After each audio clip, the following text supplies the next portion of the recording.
lalu kemudian seseorang tersebut merasa dirugikan dan keberatan atas perbuatan seseorang tersebut terhadap dirinya.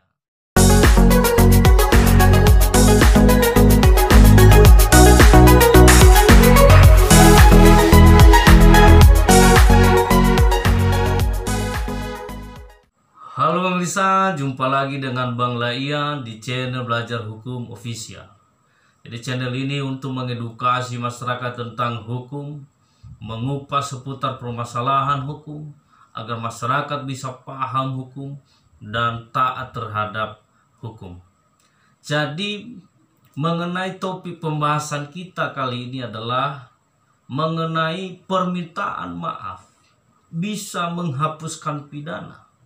Nah, ini menarik untuk kita bahas rekan-rekan, karena akhir-akhir ini ya sering kita lihat di media sosial ya, setelah seseorang melakukan perbuatan tindak pidana terhadap orang lain, lalu kemudian peristiwa tersebut ya viral di media sosial, lalu kemudian setelah viral maka tiba-tiba muncullah video yang berisikan permintaan maaf atas perbuatannya tersebut ya, karena khilaf dan atau di luar alam sadarnya dan sebagainya.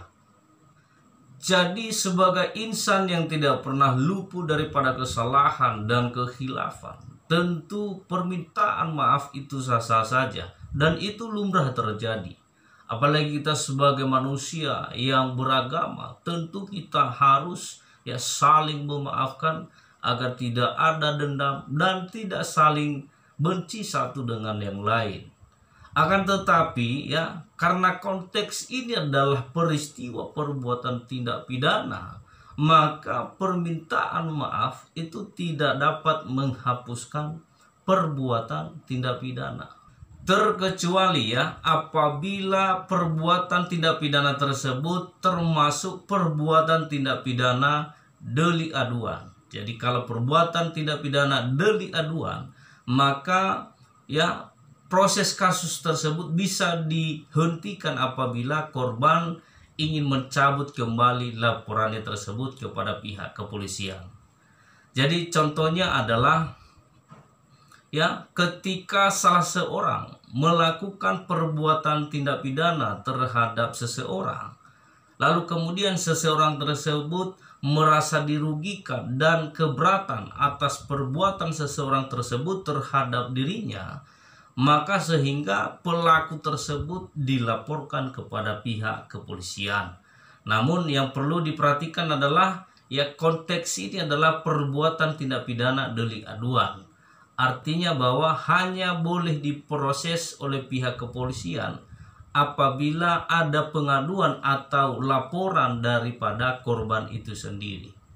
Lalu kemudian setelah pelaku dilaporkan kepada pihak kepolisian dan akhirnya pelaku merasa bersalah dan meminta maaf kepada korban serta ya melakukan perdamaian secara kekeluargaan. Lalu kemudian ketika korban menerima permintaan maaf dan menerima perdamaian dari pelaku tersebut, ya maka ya laporan tersebut bisa ditarik kembali atau dicabut kembali oleh korban. Nah, setelah dicabut maka kasus tersebut dihentikan dan tidak ditindaklanjuti lagi.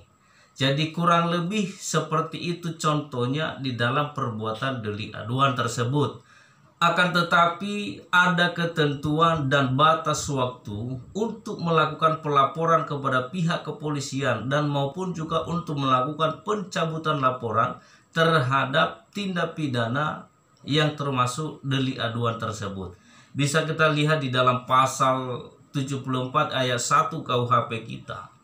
Di sana mengatakan bahwa pengaduan hanya dapat dilakukan dalam waktu 6 bulan sejak orang yang berhak mengadu mengetahui adanya kejahatan jika bertempat tinggal di Indonesia, atau dalam waktu 9 bulan jika bertempat tinggal di luar negeri. Jadi apabila bertempat tinggal di Indonesia ya, setelah terjadinya peristiwa perbuatan tidak pidana yang termasuk delik aduan, batas waktu untuk melaporkan kepada pihak kepolisian adalah 6 bulan. Lalu kemudian di pasal berikut, di pasal 75 KUHP, ya, di sana mengatakan bahwa orang yang mengajukan pengaduan berhak menarik kembali dalam waktu 3 bulan setelah pengaduan diajukan. Jadi setelah terjadinya perdamaian antara kedua belah pihak, ketika korban melakukan pencabutan laporan kepada pihak kepolisian, maka batas waktunya adalah hanya 3 bulan setelah dilaporkan kepada pihak kepolisian. Kalau sudah setelah 3 bulan baru dilakukan pencabutan, maka itu tidak dapat lagi dicabut perkara tersebut. Jadi demikian penjelasan singkat dari saya ya mengenai permintaan maaf bisa menghapuskan pidana. Jadi seperti saya jelaskan di atas tadi, bahwa hanya perbuatan tidak pidana delik aduanlah yang ada kesempatan untuk menghapus kesalahan atau untuk menghapus tindak pidana. Ya, itu pun apabila korban ya mencabut kembali laporannya. Jadi saya kira demikian, semoga bermanfaat dan ikuti terus channel Belajar Hukum. Jangan lupa di like dan subscribe tombolnya di bawah ini dan di klik loncengnya agar Anda tidak ketinggalan dengan informasi-informasi penting berikutnya. Sampai ketemu pada video-video saya berikutnya. Terima kasih.